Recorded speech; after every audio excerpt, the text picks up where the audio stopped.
If you've been anywhere on the internet in the last 3 days, I'm sure you've seen discourse about the Super Mario Galaxy movie. Some of the critics are saying it's worse than AI. Some of the fans are saying it's just a kid's movie, get over it, it doesn't need a story. I'm somewhere in the middle. The Mario Galaxy movie is cinema fast food. And what do I mean by this?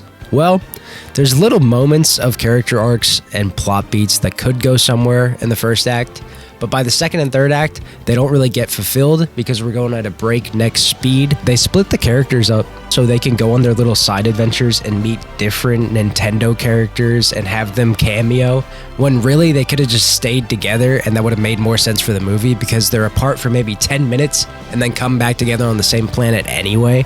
There was no reason to split them up besides cameos. It just feels like this movie is going action scene to action scene with mandatory dialogue scenes in between that really have no story development, no character arcs. Fox McCloud doesn't do much, and I have no attachment to him as a fan, so I honestly just wish they brought Donkey Kong back from the first movie and had him be a supporting character instead. They also spoiled that he was going to be in the movie with the marketing, which was just stupid because in the movie they treat him like you don't know he's going to be there. But Bowser Jr. and Bowser's relationship was like really intriguing and one of the only character arcs in the movie, but they didn't have as much screen time as I was hoping for. There could have been a great allegory for addiction here, and Bowser Jr. pulling Bowser back into his addiction of being evil and being the king of the Koopas, but they go nowhere with it, and it's sad because Jack Black had so much fun in the first movie, and I feel like they kind of told him to tone it down in this one. Yoshi is really funny though, and probably my favorite part of the movie. Donald Glover killed it, and he's just so cute and has the best moments. I think the first movie is better and delivers more heart, story, and an actual character arc for Mario, the main character.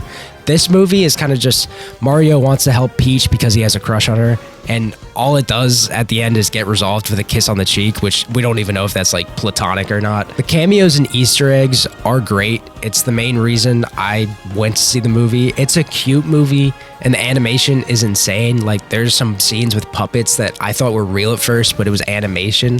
But the movie ends up feeling like a montage of cool scenes instead of an actual movie.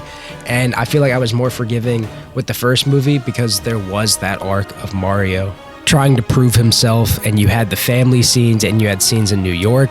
New York is barely in this movie. It's there for a quick like 2-minute montage and that's it.